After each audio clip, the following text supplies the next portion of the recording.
As-tu déjà ressenti cette douleur silencieuse lorsque la personne que tu aimes disparaît soudainement de ta vie? Lorsque ton téléphone ne sonne plus, que les messages restent sans réponse et que tout autour de toi semble résonner de l'absence de quelqu'un qui fut tout pour toi. Être remplacé, ignoré, oublié, comme si tu n'avais jamais existé. C'est un mal qui t'étouffe, un vide lourd qui pèse sur ton cœur et semble sans fin. La fin d'une connexion n'affecte pas seulement ton cœur, c'est comme une plaie ouverte qui refuse de se refermer. Les nuits deviennent des tourments, les larmes coulent en silence, et chaque petit détail devient un cruel rappel de ce que tu as perdu. Mais il y a quelque chose que peu de gens connaissent, une ancienne sagesse préservée par les maîtres de l'école stoïcienne, un secret puissant qui peut inverser la situation. Lorsqu'il est mis en pratique, ce secret transforme totalement l'énergie entre vous. Il faut que ton absence parle plus fort que n'importe quel message et éveille dans l'autre un malaise grandissant, une sensation qui se transforme en une nécessité irrésistible. Et quand cela se produit, il viendra te chercher, non par pitié, non par habitude, mais par impulsion, par nostalgie, par regret. Écris dans les commentaires « Mon absence a du pouvoir ». Cela sera ton encre, une façon d'affirmer ta valeur et de commencer ton changement. Combien de fois as-tu mis de côté tes projets pour courir après quelqu'un? As-tu annulé des plans, ignoré tes amis, oublié tes propres rêves? Tout cela pour être disponible quand il le souhaitait. Et quel en a été le résultat? Probablement que plus tu te montrais disponible, plus il s'éloignait. C'est là la cruelle ironie des relations que peu comprennent. Quand tu offres tout sur un plateau, la valeur perçue chute. C'est comme un cadeau obtenu trop facilement, qui ne suscite pas le même respect que celui qu'on obtient par des efforts. Ce que les anciens stoïciens ont découvert bien avant les psychologues modernes, c'est qu'il existe une force magnétique dans l'autosuffisance. Lorsque tu construis une vie épanouie par toi-même, sans dépendre de l'attention ou de la validation de l'autre, quelque chose de magique se produit. Sénèque, le fondateur du stoïcisme, enseignait que le vrai bonheur vient de l'intérieur, pas des circonstances extérieures ni des autres. Appliqué aux relations, ce principe crée une dynamique puissante à laquelle peu peuvent résister. Pense à la personne que tu désires ou à ton ex. Les autres sont attirés par ce qui leur échappe, ce qui ne leur appartient pas. Lorsque tu montres que ta vie est complète, même sans lui, tu éveilles sa curiosité. Comment peux-tu être si bien sans moi? Cette pensée commence à occuper son esprit. L'autosuffisance ne consiste pas à faire semblant de ne pas te soucier de l'autre, mais à ne pas dépendre émotionnellement de lui pour être heureux. C'est cultiver tes propres intérêts, renforcer tes amitiés, poursuivre tes rêves, prendre soin de ta santé mentale et physique. Ici, beaucoup se trompent en confondant les jeux d'indisponibilité avec la véritable autosuffisance. Le premier est de la manipulation. Le second est une transformation réelle. Crois-moi, les gens ressentent la différence. Lorsque tu construis une vie satisfaisante pour toi-même, sans scruter ton téléphone toutes les 5 minutes en attendant un message, une énergie différente émane de toi. Une confiance calme, une paix intérieure, extraordinairement attrayante. Avant de continuer, si tu n'es pas encore abonné à ma chaîne YouTube, je t'invite à le faire dès maintenant. En t'abonnant, tu seras informé de toutes mes nouvelles vidéos, ce qui te permettra de ne rien manquer de contenu précieux. Les stoïciens appelaient cela l'ataraxie, un état de sérénité et d'imperturbabilité. Lorsque tu atteins cet état, ce n'est pas seulement attrayant, c'est magnétique. Soyons pratiques. Commençons par éliminer ces comportements qui crient « dépendance ». Arrête de vérifier constamment si tes messages ont été vus. Cette obsession vide ton énergie et ne change rien. Laisse de côté cette nécessité de répondre immédiatement dès qu'il te contacte. Ta vie a ses propres priorités. Arrête d'annuler tes plans quand il te propose quelque chose à la dernière minute. Tes engagements sont aussi importants que les siens. Tout cela n'a rien à voir avec « jouer dur ». Il s'agit de vraiment valoriser ton temps et ton énergie. C'est comprendre profondément que tu n'as pas besoin de son attention pour te sentir complet. La beauté de l'autosuffisance, c'est qu'elle fonctionne même lorsque tu ressens encore quelque chose pour lui. En fait, elle fonctionne mieux dans ce cas, parce que lorsque tu t'aimes véritablement, tu deviens capable d'aimer pleinement, sans cette dépendance étouffante qui fait fuir même ceux qui t'aiment. Les grands maîtres stoïciens, comme Marc Aurèle, comprenaient que ce que nous ne pouvons pas contrôler ne doit pas nous consumer. Tu ne peux pas contrôler ses sentiments, ses actions, ses décisions, mais tu peux contrôler la manière dont tu vis ta propre vie. Et voici le secret que beaucoup ignorent. Quand tu arrêtes de poursuivre et que tu commences à prospérer par toi-même, tu actives un puissant déclencheur psychologique. Le « peur de la perte » se réveille. Il se rend compte que tu ne tournes plus autour de lui, que ta lumière brille indépendamment. Et cela, plus que n'importe quel message ou stratégie de séduction, le fait ressentir une nécessité presque incontrôlable de se reconnecter. C'est pourquoi tant de personnes rapportent avoir reçu un appel juste lorsqu'elles ont cessé de l'attendre. Ce n'était pas une coïncidence, c'était l'autosuffisance magnétique en action. Cette force ne manipule personne, elle révèle simplement ta vraie valeur, celle qui était obscurcie par la dépendance émotionnelle. Lorsque tu ne le rends plus indispensable à ton bonheur, paradoxalement, tu deviens plus attrayant. Mais attention, ce n'est pas une technique rapide, c'est un changement de mentalité, une transformation qui prend du temps et commence par de petites actions quotidiennes. Investir en toi-même, cultiver des passe-temps qui te passionnent, renforcer les amitiés qui te nourrissent, prendre soin de ton corps et de ton esprit.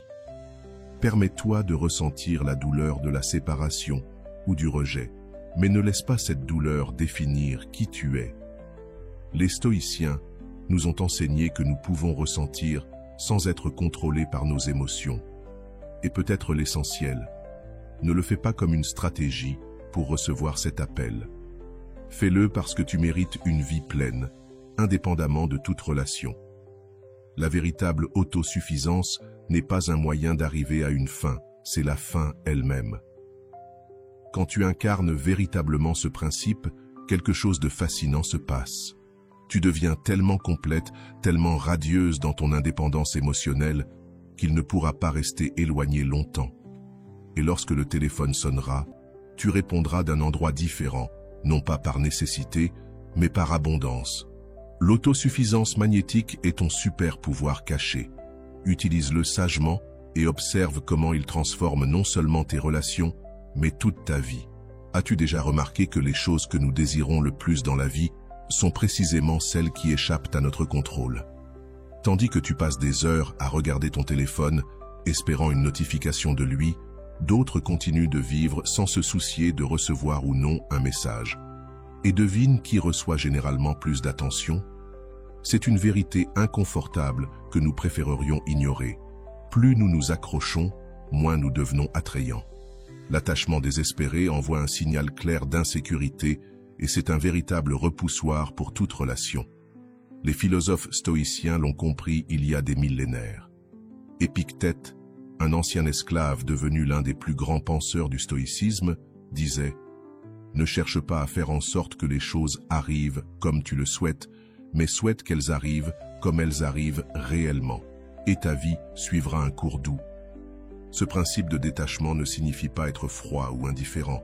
Il s'agit de comprendre profondément que nous ne pouvons pas contrôler les sentiments et les actions des autres, et d'arrêter de tenter de le faire. Soyons honnêtes, combien de messages as-tu envoyés simplement pour te rappeler qu'il existe? Combien de sous-entendus as-tu laissés sur les réseaux sociaux, espérant une réaction de sa part? Combien de fois as-tu inventé des excuses pour engager une conversation au fond? Savais-tu que chaque action dictée par l'attachement et la peur de perdre n'a en réalité aucun but réel? Ironiquement, c'est ce comportement qui accélère souvent le processus de distanciation. Le détachement attractif est comme une danse subtile. Tu ne fais pas semblant de ne pas t'en soucier. En réalité, tu travailles à relâcher les rênes du contrôle. Tu n'es plus en train de surveiller chacun de ses mouvements sur les réseaux sociaux. Ce n'est pas une question d'analyser obsessionnellement le ton du dernier message qu'il ou elle t'a envoyé. Il ne s'agit pas de planifier des rencontres accidentelles. Lorsque tu pratiques véritablement le détachement, quelque chose se transforme en toi. Ton énergie change, cette anxiété constante diminue. Cette sensation d'attendre toujours des miettes d'attention disparaît. Et c'est cette transformation qui est perçue par l'autre. Pense-y. Quand as-tu ressenti une véritable attraction pour quelqu'un qui semblait désespéré de ton attention? Probablement jamais. L'attraction fleurit dans l'espace de la liberté, pas dans la prison de l'obsession. Les stoïciens pratiquaient un exercice appelé la préméditation des mots. Ils imaginaient consciemment le pire des scénarios pour se préparer mentalement. Dans le contexte des relations, cela signifie accepter la possibilité de ne plus jamais recevoir d'appel, de réaliser que cette relation est peut-être réellement terminée, et pourtant, survivre. Curieusement, quand tu atteins ce niveau d'acceptation et de détachement, quelque chose de magique se produit. L'absence de ta propre désespérance crée un vide émotionnel que l'autre commence à ressentir là où il y avait auparavant pression et attente. Maintenant, il y a du silence et de l'espace, et c'est dans cet espace que la nostalgie peut commencer à grandir. Le détachement attractif n'est pas une stratégie de manipulation, c'est une pratique d'intégrité personnelle. C'est choisir consciemment de ne pas céder ton pouvoir émotionnel à une autre personne. C'est décider qu'en dépit de ton amour, tu ne seras pas esclave de cet amour. Dans la pratique, comment cela fonctionne-t-il? Arrête de chercher des signes montrant qu'il ou elle tient encore à toi. Chaque fois que tu analyses compulsivement son profil sur les réseaux sociaux, tu renforces ton propre attachement. Apprends à laisser une conversation se terminer naturellement, sans forcer la continuation, quand il n'y a plus rien de sincère à dire. Résiste à la tentation de créer du drame ou de la crise pour attirer l'attention. Ce genre de comportement peut provoquer un contact momentané, mais il détruit le respect à long terme. Évite d'en parler constamment avec tes amis. Chaque fois qu'ils narrent et répètent des histoires à propos de vous, ils renouent des liens affectifs qui devraient être en train de se relâcher. Lorsque surgit ce désir presque incontrôlable d'envoyer un message, respire profondément et demande-toi: suis-je en train de chercher une véritable connexion ou simplement de soulager mon anxiété? Le détachement attractif est comme un muscle qui se renforce avec la pratique. Au début, cela peut être douloureux, cela semble contradictoire, mais avec le temps, tu commences à sentir qu'une nouvelle forme de pouvoir personnel émerge. Sénèque, un autre grand maître stoïcien, affirmait que la plupart de nos angoisses proviennent du désir de ce qui n'est pas sous notre contrôle et du rejet de ce qui est inévitable. Quand tu cesses de chercher à contrôler ces sentiments et que tu te concentres sur la gestion des tiens, tu te libères d'un poids considérable. C'est ce soulagement, cette légèreté nouvellement découverte, qui attire souvent la personne vers toi. Elle sent, même à distance, que tu n'es plus la même personne émotionnellement dépendante. Ce changement suscite la curiosité, crée de l'intrigue et mène souvent à cet appel inattendu. Le détachement attractif est une puissante paradoxale du stoïcisme appliqué aux relations. En acceptant pleinement la possibilité de perdre quelqu'un, tu crées les conditions qui, souvent, te ramènent. Pas comme une garantie, mais comme une conséquence naturelle de ta propre transformation. Parce qu'au fond, ce qui attire véritablement les gens, ce ne sont ni les techniques ni les stratégies, mais l'authenticité et l'équilibre émotionnel, et c'est ce que le véritable détachement cultive en toi. As-tu déjà remarqué comment certaines personnes semblent exercer une influence magnétique sans avoir besoin de beaucoup parler ou d'exiger de l'attention? Il y a un pouvoir silencieux chez ceux qui vivent selon leurs propres valeurs, sans avoir à les annoncer constamment. C'est le principe de la vertu silencieuse, l'un des secrets les plus puissants que le stoïcisme nous enseigne sur l'attraction. Dans un monde où tout le monde crie pour de l'attention sur les réseaux sociaux, où les relations deviennent des spectacles publics, où chaque sentiment doit être validé par des likes et des commentaires, la personne qui cultive la vertu sans fanfare devient une rareté magnétique. La vertu silencieuse ne consiste pas à être parfait, Il s'agit de s'efforcer constamment de devenir meilleur aujourd'hui qu'hier, sans avoir besoin d'un public qui t'applaudisse. Marc Aurèle, empereur romain et philosophe stoïcien, écrivait dans ses journaux personnels « Ne te préoccupe pas de ce que les autres pensent de toi, préoccupe-toi de ce que tu penses de toi-même. » Ce principe, appliqué aux relations, crée une force invisible d'attraction qui va bien au-delà de l'apparence physique ou du statut social. Lorsque la personne que tu désires se rend compte que tu vis selon tes valeurs, non pas pour l'impressionner ni pour la manipuler, mais parce que c'est ce que tu es véritablement, une nouvelle forme de respect naît. Et sans respect, il n'y a pas d'attraction véritable ni durable. Pense aux dernières interactions que tu as eues avec cette personne. Combien de fois as-tu déformé tes propres valeurs pour lui plaire? Combien de fois as-tu accepté quelque chose qui allait à l'encontre de tes croyances simplement pour éviter des conflits? Combien de fois as-tu feint d'être quelqu'un que tu n'es pas dans l'espoir de paraître plus attirant? Chacune de ces petites trahisons de ton véritable soi envoie d'un message subliminal. Ne me fais pas confiance, moi-même je ne me fais pas confiance. La vertu silencieuse est l'opposé de cela. C'est le courage d'être authentique, même quand cela signifie être en désaccord. C'est tenir ta parole, même quand il serait plus facile de briser des promesses. C'est respecter les limites, les tiennes et celles des autres, même lorsque la tentation suggère de faire autrement. Les stoïciens considéraient 4 vertus comme essentielles: la sagesse, le courage, la justice et la tempérance. Lorsque tu montres ces qualités de façon naturelle dans tes actions quotidiennes, sans fanfare ni spectaculaire, quelque chose d'extraordinaire se produit. Non seulement tu deviens plus attirant, mais tu deviens inoubliable. Pourquoi? Parce que l'intégrité véritable est aussi rare que précieuse dans un monde où les gens sont prêts à compromettre ce qu'ils sont pour une attention momentanée. Quelqu'un qui reste fidèle à ses valeurs se distingue comme un phare. La pratique de la vertu silencieuse signifie ne pas parler mal des autres, surtout des ex-partenaires, même lorsqu'il serait facile de gagner des points en le faisant. Tiens tes promesses, même dans les petites choses, comme arriver à l'heure ou répondre quand tu dis que tu vas répondre.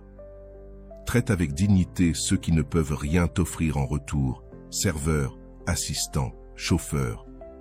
Assume tes erreurs sans accuser les autres ou les circonstances. Défends tes valeurs fermement, mais sans agressivité, même quand il serait plus facile de céder. L'impact de cette posture est profond, surtout après un retrait. Lorsque la personne réfléchit au temps passé ensemble ou écoute ce que tes amis en disent, ce ne sont pas tes paroles qu'elle se rappelle, mais tes actions constantes. C'est ton intégrité qui parle plus fort que n'importe quelle déclaration. Dans un monde où les gens se présentent souvent comme des personnages parfaitement retouchés, l'authenticité imparfaite mais cohérente devient irrésistible. Réveille en toi non seulement le désir, mais quelque chose de bien plus puissant, l'admiration. Et c'est ici que la magie opère. Lorsque l'admiration se mêle à l'attraction, naît un type de magnétisme qui va bien au-delà du physique. C'est un appel qui résonne au niveau le plus profond, un appel qui te fait lever le téléphone, non pas par une nécessité momentanée, mais par une reconnaissance authentique de sa propre valeur. Épictète a enseigné que ce qui perturbe les hommes, ce ne sont pas les choses elles-mêmes, mais les opinions qu'ils ont à propos de ces choses. Quand tu cesses de te soucier obsessionnellement de l'opinion qu'il a de toi et que tu commences à cultiver ta propre excellence intérieure, tu changes complètement la dynamique entre vous. La vertu silencieuse crée une aura de mystère, non pas parce que tu joues un rôle, mais parce que tu es véritablement concentré sur ta propre croissance, plutôt que de manipuler les perceptions. Cette profondeur est ce qui suscite une curiosité authentique, celle qui lui donne envie de savoir qui tu es réellement. Rappelle-toi que la véritable attraction ne consiste pas à faire en sorte qu'il tombe amoureux de la personne que tu fais semblant d'être, mais de la personne que tu es vraiment. La vertu silencieuse n'est pas seulement une façon de récupérer quelqu'un, c'est une façon de te récupérer toi-même d'abord. Quand il finira par appeler, ce ne sera pas à la personne désespérée de son attention, mais à celle qui a trouvé de la valeur en elle-même, indépendamment de toute validation extérieure. Et c'est là la différence entre une reconnexion basée sur l'insécurité et une reconnexion fondée sur le respect mutuel. La vertu silencieuse est sans doute l'aspect le plus profond du stoïcisme appliqué aux relations. Elle ne promet pas de résultats instantanés, mais elle cultive le genre d'attraction qui résiste à l'épreuve du temps. Une attraction basée non pas sur ce qui semble être, mais sur ce que tu es réellement. As-tu déjà remarqué à quel point il est facile de se perdre dans l'obsession de comprendre ce qui se passe dans son esprit? Pourquoi n'a-t-il pas appelé? Est-ce qu'il est avec quelqu'un d'autre? Qu'ai-je mal fait? Ce labyrinthe mental ne draine pas seulement ton énergie, il éloigne aussi ceux que tu veux attirer. Voici l'un des principes les plus transformateurs du stoïcisme, l'approche intérieure. Les stoïciens avaient une règle d'or qui révolutionne les relations. Concentre-toi uniquement sur ce qui est sous ton contrôle. Épictète disait « Certaines choses dépendent de nous, d'autres non. C'est aussi simple que cela. » Ses pensées, ses sentiments, ses décisions, rien de tout cela n'est sous ton contrôle.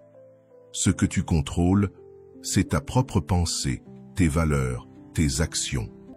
Lorsque tu changes ton attention de ces actions à ton propre développement intérieur, une transformation silencieuse commence.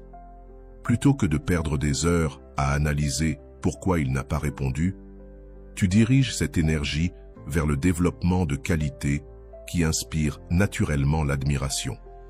L'approche intérieure n'est pas de l'égoïsme, c'est de la sagesse émotionnelle. C'est la différence entre dire « j'ai besoin qu'il me valorise pour me sentir bien » et « je me valorise moi-même, indépendamment de sa validation ». Pense à combien de fois tu t'es retrouvé paralysé, attendant une réponse, un signe, une bribe d'attention. Maintenant, imagine canaliser toute cette énergie dans ton propre épanouissement. La différence est radicale. Lorsque tu cesses d'orbiter autour de sa vie et que tu commences à construire ton propre univers, quelque chose de fascinant se produit. Cette aura d'anxiété qui s'éloigne est remplacée par une confiance magnétique. Ce n'est pas de l'indifférence simulée, c'est trouver un véritable objectif, au-delà de son approbation.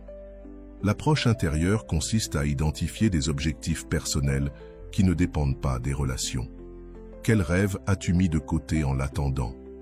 Qu'as-tu laissé de côté comme le sommeil? Cultive des moments quotidiens d'autoconnaissance par la réflexion ou la méditation. Les stoïciens appelaient cela l'examen de conscience, un rituel pour évaluer tes propres actions, non celles des autres. Établis des limites claires sur le temps que tu consacres à y penser.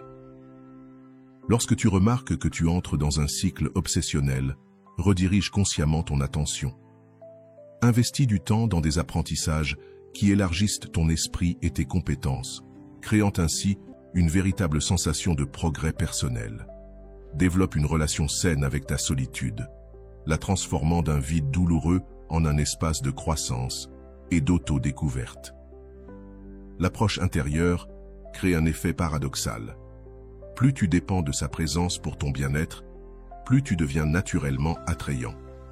C'est comme si l'univers répondait à ta suffisance émotionnelle avec de nouvelles opportunités, tant dans les relations que dans d'autres domaines de la vie. Pour les stoïciens, le véritable bonheur ne pouvait jamais dépendre de facteurs externes, en particulier des actions des autres. Marc Aurèle écrivait « Le bonheur de ta vie dépend de la qualité de tes pensées ». Cette sagesse, lorsqu'elle est appliquée aux relations, libère des montagnes russes émotionnelles de l'attente. Lorsque tu cultives l'approche intérieure, tu crées un mouvement d'énergie. Au lieu d'envoyer constamment ton énergie émotionnelle dans sa direction, souvent pour être ignorée, tu commences à investir en toi-même. Et c'est ce changement énergétique qu'il ressent, même à distance. La psychologie moderne confirme ce que les stoïciens savaient déjà. Nous nous sentons naturellement attirés par les personnes qui sont sur un chemin de croissance, qui ont un objectif au-delà des relations. Il y a quelque chose de magnétique chez quelqu'un qui est vraiment engagé dans son propre voyage. Peut-être que le plus grand bénéfice de l'approche intérieure est la libération de l'angoisse constante. Lorsque ton centre de gravité est en toi-même, pas dans son opinion, même le rejet perd son pouvoir dévastateur. Il se peut que tu ressentes encore de la tristesse, mais tu ne perds pas ton sens de la valeur. Et quand il ne si, mais quand il perçoit ce changement en toi, la curiosité sera inévitable. Que s'est-il passé avec cette personne qui vivait pour ses miettes d'attention? Qui est cette nouvelle personne qui semble si centrée sur son propre voyage? Que découvre-t-elle que je ne sais pas? Ce réveil de la curiosité est ce qui conduit souvent à cet appel inattendu, non parce que tu as utilisé une technique manipulatrice, mais parce que tu as réellement changé ta vibration énergétique. L'approche intérieure est comme une flamme qui éclaire son propre chemin et sans le savoir, éclaire aussi le sien. Lorsque tu cesses de poursuivre et que tu commences à briller, la dynamique change complètement. En stoïcisme, il existe un concept appelé amor fati, aimer son propre destin, embrasser tout ce que la vie apporte, y compris les difficultés. Lorsque tu appliques cela à ta relation, tu cesses de lutter contre la réalité actuelle. Pourquoi ne vient-il pas vers moi? Tu commences à utiliser cette situation pour ton propre développement.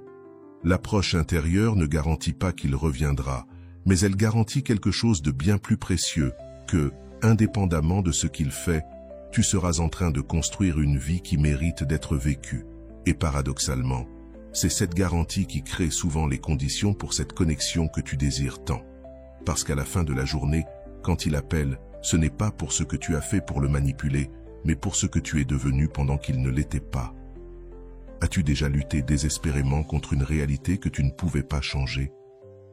Tu as essayé de forcer une relation qui se désintégrait, comme quelqu'un essayant de maintenir de l'eau entre ses doigts. Plus tu essayais de contrôler la situation, plus elle semblait te glisser entre les doigts. C'est ici que l'un des principes les plus libérateurs du stoïcisme entre en jeu, la puissante acceptation. On confond souvent l'acceptation avec la résignation passive, la soumission. C'est tout, sauf la réalité. L'acceptation stoïque est une force active, un acte de courage qui transforme instantanément ta réalité émotionnelle. Un des grands maîtres stoïques a dit « Ce ne sont pas les choses qui nous perturbent, mais l'opinion que nous avons des choses. » Quand tu acceptes profondément la réalité actuelle de ta relation, sans négation, sans fantasme, sans histoires inventées, tu libères une immense énergie qui était auparavant piégée dans la résistance. Pense aux nombreuses nuits où tu as réécrit mentalement des conversations passées, imaginé des scénarios alternatifs, créé des explications élaborées pour justifier son éloignement. Toute cette énergie mentale pourrait être utilisée pour ta propre évolution. Une acceptation puissante, c'est regarder directement la vérité en face et dire « Ainsi sont les choses en ce moment, et j'ai la force de faire face à cette réalité. » Il ne s'agit pas d'aimer la situation actuelle. Il ne s'agit pas de réprimer tes sentiments, mais de cesser de lutter contre ce qui est et de commencer à travailler avec ce que tu as. Lorsque tu acceptes qu'il soit distant, que les messages se soient arrêtés, que la relation soit en pause ou ait pris fin, sans créer des narrations de victimisation ou de vengeance, tu entres dans un état de clarté. C'est comme si tu t'étais débarrassé d'un grand poids. Cette clarté a un effet profond sur toi et, par conséquent, sur la dynamique entre vous. Tu cesses d'envoyer des messages confus de désespoir, suivis de fausses indifférences. Son comportement devient cohérent et authentique, au lieu de réactif et stratégique. La souffrance constante fait place à une sérénité qui, même au milieu de la tristesse, transmet de la force. Tu commences à voir la situation sans le filtre déformé de tes attentes frustrées. L'énergie qui était auparavant consumée par la résistance est maintenant disponible pour ta propre croissance. Les stoïciens pratiquaient un exercice appelé amor fati, aimer son propre destin, y compris les difficultés. Cela ne signifie pas renoncer passivement, mais reconnaître que chaque obstacle contient une opportunité de croissance. Lorsque tu appliques ce principe à ta relation, quelque chose d'extraordinaire se produit. Au lieu de voir son départ comme une tragédie, tu commences à le percevoir comme une opportunité pour redécouvrir ta propre force, pour cultiver l'autocompassion, pour grandir dans des directions qui n'auraient peut-être pas été possibles si tout était resté facile. Et c'est précisément ce changement de perspective qui attire souvent de nouveau son attention. Pas parce que tu essaies de l'attirer, mais parce que l'acceptation authentique transforme ton énergie de telle manière qu'elle se remarque même à distance. Les gens se sentent naturellement attirés par ceux qui montrent une résilience émotionnelle véritable. Il y a quelque chose de profondément magnétique chez une personne qui peut faire face à la réalité sans distorsion, qui n'a pas besoin de fantasmes pour maintenir son équilibre intérieur. En pratique, une acceptation puissante signifie arrêter de créer des histoires sur pourquoi il s'est éloigné, pourquoi il est confus, pourquoi il a peur de ce qu'il ressent, ou pourquoi il teste ton amour. Toutes ces narrations sont des formes de résistance à la réalité. Reconnais tes sentiments sans les juger. La tristesse, la colère, la déception, toutes ont leur place, mais elles ne définissent pas qui tu es. Laisse de côté le besoin de contrôler l'issue. Les sentiments ne peuvent pas être forcés, les cœurs ne peuvent pas être manipulés. Accepte l'incertitude comme une partie naturelle de la vie, pas comme une menace pour ta sécurité émotionnelle. Trouve du sens même dans les expériences douloureuses en te posant la question « Que puis-je apprendre ici ?» plutôt que de demander « Pourquoi cela m'arrive-t-il à moi ?» Marc Aurèle, l'empereur philosophe, écrivait dans ses journaux « Ne cherche pas que les choses arrivent comme tu le souhaites, mais désire qu'elles arrivent comme elles arrivent, et tu auras la paix. » Cette sagesse, lorsqu'elle est appliquée aux relations, crée une atmosphère de liberté émotionnelle qui est profondément attirante. Une acceptation puissante envoie un message clair. Je n'ai pas besoin que tu combles mes vides émotionnels. Je suis complet en moi-même, capable de faire face à la réalité avec courage, peu importe ce que tu choisis de faire. C'est ce type de force intérieure, pas les stratégies manipulatrices, qui conduit souvent à ce fameux appel inattendu. Car pendant que tu étais occupé à accepter la réalité et à grandir à travers elle, quelque chose a aussi changé dans sa perception. La distance offrait une nouvelle perspective. Les qualités qu'il ou elle aurait valorisées quand tu étais toujours disponible ressortent maintenant dans leur absence.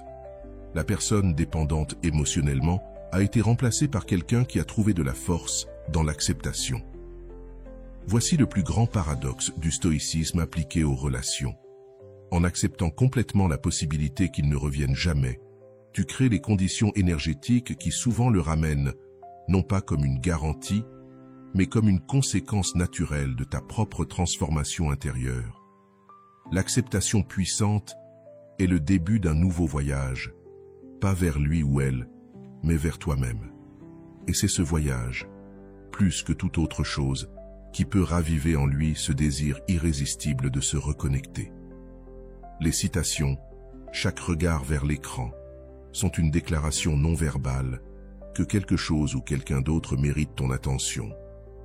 Pratique le contact visuel conscient, non pas comme une technique de séduction, mais comme une manière de communiquer une présence véritable. Observe quand ton esprit s'égare vers le passé ou le futur et ramène-le doucement vers le moment présent. Cultive la capacité d'apprécier les détails de l'instant, son ton de voix, ses expressions subtiles, les pauses dans la conversation. Les stoïciens pratiquaient un exercice qu'on appellerait aujourd'hui le mindfulness, bien avant que ce terme ne devienne populaire. Ils croyaient que prêter attention pleinement à l'expérience présente était essentiel pour mener une vie vertueuse. Lorsque tu cultives cette qualité, quelque chose d'extraordinaire se produit dans tes relations. La personne avec laquelle tu es commence à se sentir véritablement vue et écoutée, peut-être pour la première fois. Cette expérience d'être accueilli totalement, sans jugement ni agenda caché, est aussi rare que précieuse dans le monde actuel où l'attention est fragmentée. Elle crée une profonde impression émotionnelle qui persiste bien après la fin de la rencontre. C'est souvent cette impression qui réapparaît dans son esprit lors des périodes de séparation, au milieu du bruit des interactions superficielles et des connexions numériques vides. Le souvenir de ta véritable présence se distingue avec une clarté inhabituelle.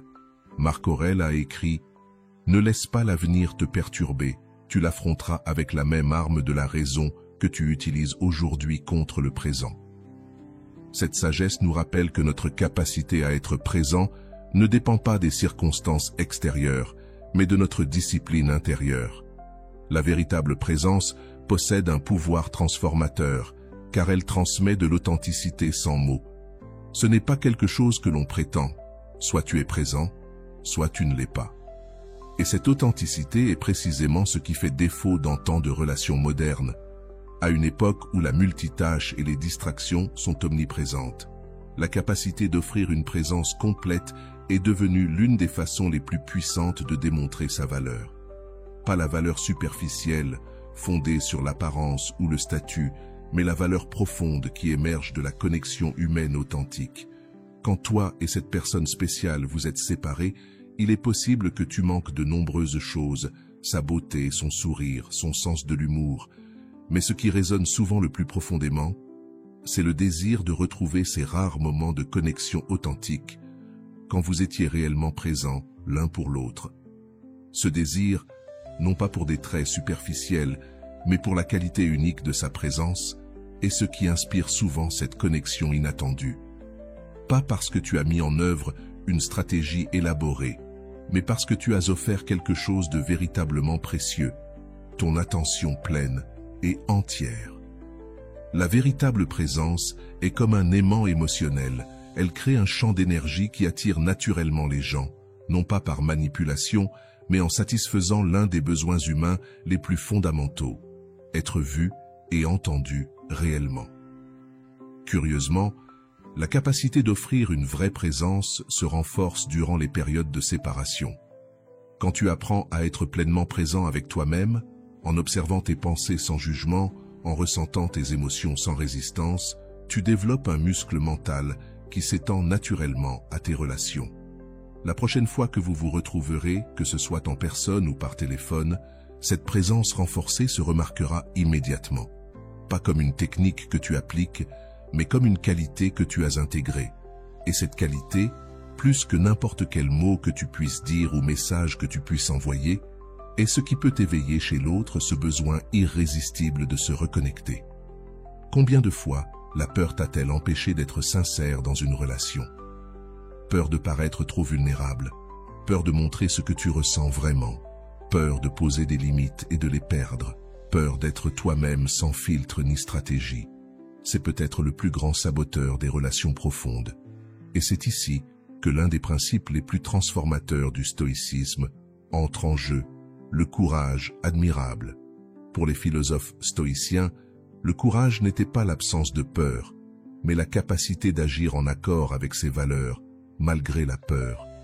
Sénèque disait « Ce n'est pas parce que les choses sont difficiles que nous n'osons pas, c'est parce que nous n'osons pas qu'elles sont difficiles. » Cette sagesse, lorsqu'elle est appliquée aux relations, crée une force d'attraction qui transcende les techniques superficielles.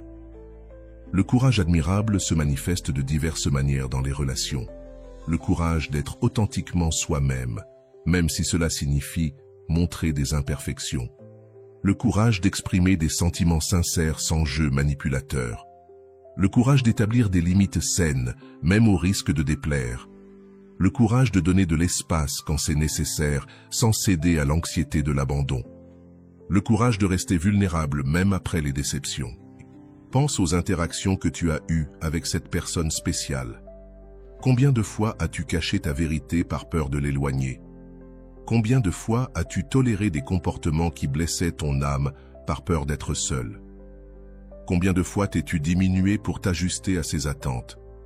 Chacune de ces petites concessions envoie un message puissant, non seulement à lui, mais surtout à toi-même. Ma valeur dépend de son approbation. Un courage admirable inverse complètement cette dynamique. Il déclare silencieusement « Mon authenticité n'est pas négociable. Je préfère perdre en étant vrai que gagner en étant faux. » Et voici la fascinante paradoxale que les stoïciens ont comprise. Plus tu es prêt à perdre quelque chose, plus tu as de liberté pour le conquérir réellement.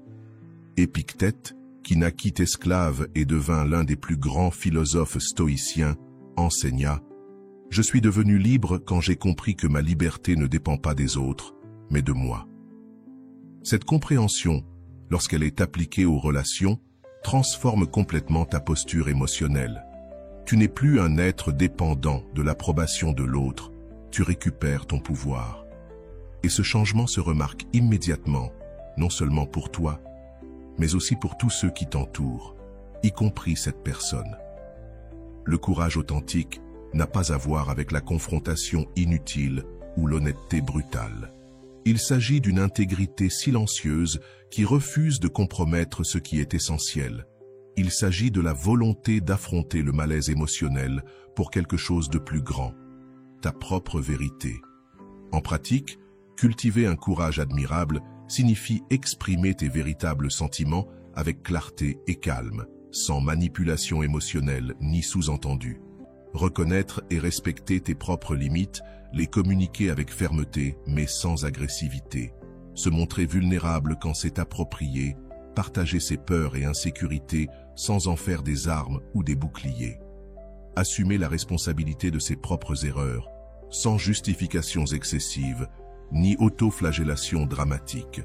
Être prêt à être en désaccord respectueusement, même sur des sujets importants, en ayant confiance que la véritable connexion ne nécessite pas un accord constant. Quand tu commences à pratiquer ce courage dans toutes les sphères de ta vie, pas seulement dans tes relations, il se passe quelque chose d'extraordinaire. Tu développes une présence qui impose naturellement le respect. Pas le respect basé sur l'intimidation, mais le respect fondé sur l'admiration authentique. C'est cette admiration qui ravive souvent l'intérêt après une période d'absence. Parce que, bien que beaucoup de gens soient d'abord attirés par la beauté, le charme ou d'autres attributs superficiels, ce qui soutient un intérêt profond à long terme, c'est le caractère. Marc Aurèle écrivait « N'aie pas peur d'être mal compris ou mal jugé, personne ne peut t'atteindre ». Cette tranquille confiance en son intégrité est profondément magnétique. Dans un monde où la plupart des gens cherchent constamment la validation externe, un courage admirable se manifeste aussi dans la capacité à offrir un espace véritable, non pas comme une stratégie. Il ne s'agit pas de manipuler quelqu'un pour qu'il te manque, mais de lui témoigner un véritable respect pour sa liberté et la tienne. Les stoïciens pratiquaient un exercice appelé « voir depuis le haut », qui consiste à s'imaginer soi-même observant la vie et ses propres problèmes depuis une grande hauteur, les voyant sous une perspective cosmique. Cette pratique nous aide à réaliser que nos peurs momentanées sont souvent exagérées. Lorsque tu appliques cette perspective à tes relations, les peurs qui semblaient auparavant paralysantes, peur du rejet, peur de l'abandon, peur de ne pas être assez bien, commencent à perdre leur emprise sur toi. Et c'est cette liberté de la peur qui crée l'espace nécessaire pour qu'une véritable connexion puisse fleurir. Cette connexion ne se base pas sur un besoin désespéré, mais sur un choix conscient.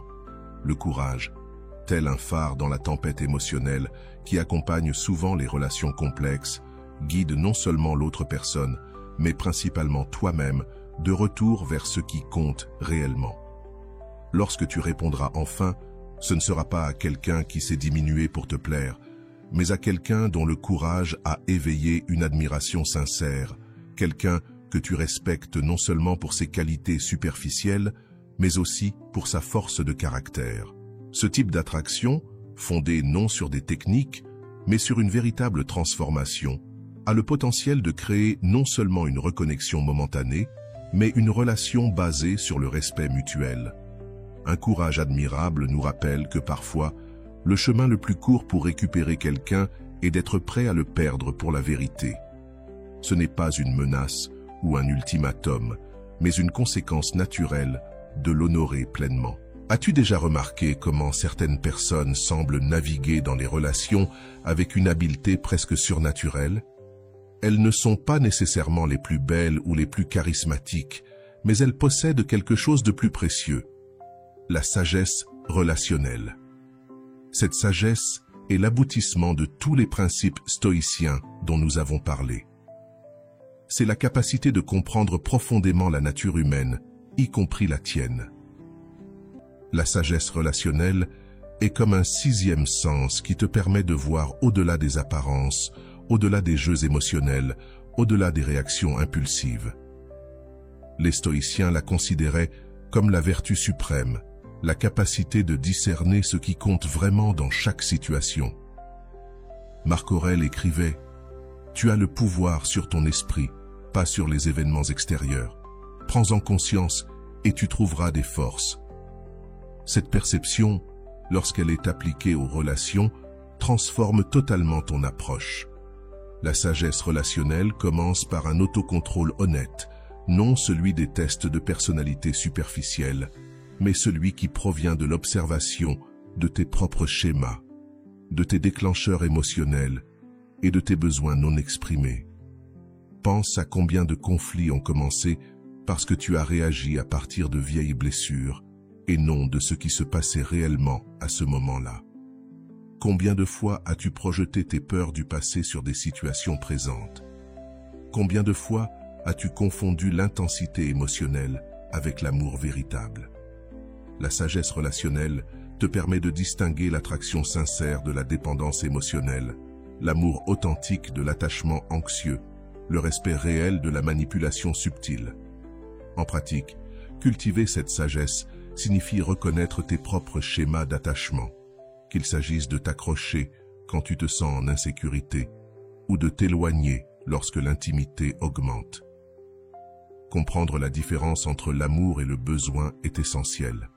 Le premier te libère, le second te réduit en esclavage.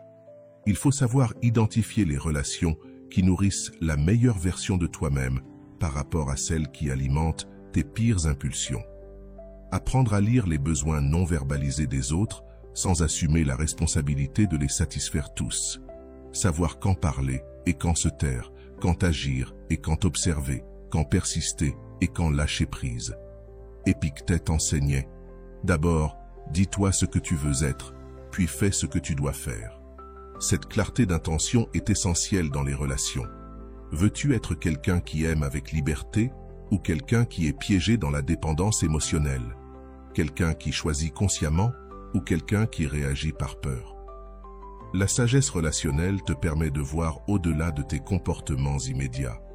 Plutôt que de te laisser happer par des questions comme « Pourquoi ne m'appelle-t-il pas ?» ou « Qu'est-ce que cela veut dire ?» Zrénien, tu commences à remarquer les schémas plus larges. Tu développes la capacité de lire entre les lignes, de comprendre des motivations plus profondes, aussi bien les siennes que les tiennes. Ce type de sagesse crée une aura de maturité émotionnelle qui est profondément attirante, non parce que tu essaies d'attirer quelqu'un, mais parce que tu comprends véritablement la complexité des relations humaines. Les stoïciens croyaient que la sagesse n'était pas seulement une connaissance théorique, mais une connaissance appliquée. Il ne suffit pas de comprendre intellectuellement ces principes, il est nécessaire de les vivre au quotidien, surtout dans les moments de défis émotionnels. Lorsque tu cultives la sagesse relationnelle, tu développes une résilience rare. Les inévitables déceptions et malentendus des relations ne te déstabilisent plus comme autrefois. Tu apprends à répondre plutôt qu'à réagir, à réfléchir plutôt qu'à ruminer. Et c'est cette qualité, cette capacité à maintenir un équilibre émotionnel même dans les situations difficiles, qui ravive souvent l'intérêt de l'autre après un temps de retrait. Car dans un océan de réactions émotionnelles intenses et de drames inutiles, ta sagesse relationnelle brille comme un phare de maturité. Les arènes émotionnelles mouvantes offrent quelque chose de rare, la solidité. Sénèque a écrit « Il est difficile de mener les gens vers une vie saine sans leur coopération. » Cette compréhension est fondamentale dans les relations. On ne peut forcer personne à évoluer, à s'engager, à tomber amoureux. La sagesse relationnelle accepte les limites de notre pouvoir sur les autres et se concentre sur ce sur quoi nous pouvons réellement influencer, nos propres choix. Cette posture de sagesse communique quelque chose de puissant, sans parole. Comprendre la nature des relations de manière suffisamment profonde pour ne pas se perdre dans elles est essentiel. C'est ce niveau de connaissance de soi et de clarté qui inspire souvent cette connexion inattendue. Non pas parce que tu as manipulé les émotions, mais parce que tu es devenu la personne rare qui comprend que les relations saines ne concernent pas le contrôle mutuel, mais la liberté partagée. La sagesse relationnelle inclut aussi le savoir-faire pour reconnaître le moment où il est nécessaire de lâcher prise complètement. Les stoïciens nous enseignent que l'attachement excessif à tout ce qui est externe, y compris aux relations, nous rend esclaves. Parfois, la plus grande sagesse réside dans la capacité à reconnaître quand un cycle doit se terminer. Curieusement, c'est souvent à ce moment de libération authentique, non stratégique, non manipulatrice, mais entièrement sincère, que surviennent les reconnexions les plus significatives. La sagesse relationnelle crée un magnétisme qui ne repose pas sur des techniques superficielles, mais sur une transformation profonde. Elle n'attire pas uniquement des connexions éphémères, mais des liens avec un véritable sens. Lorsque tu appelleras finalement, ce ne sera pas à quelqu'un qui tente désespérément de revenir, mais à une personne qui a évolué vers une compréhension plus profonde de l'amour, des relations et d'elle-même. C'est cette évolution, et non pas les astuces psychologiques ou les jeux émotionnels, qui a le pouvoir de transformer non seulement une relation spécifique, mais toute ta vie relationnelle. La sagesse relationnelle nous rappelle qu'à la fin de la journée, le but des relations n'est pas seulement d'être avec la bonne personne, mais de devenir des personnes plus complètes, plus conscientes et plus capables d'aimer véritablement, que ce soit avec cette personne spécifique ou avec une autre que l'avenir pourra apporter. Si ce message t'a touché d'une manière ou d'une autre, abonne-toi à la chaîne pour qu'il puisse atteindre d'autres personnes qui en ont également besoin. Ensemble, créons une communauté qui transforme le monde de l'intérieur vers l'extérieur. Je te laisse ici 2 vidéos qui pourraient t'intéresser. Prends soin de toi et à bientôt.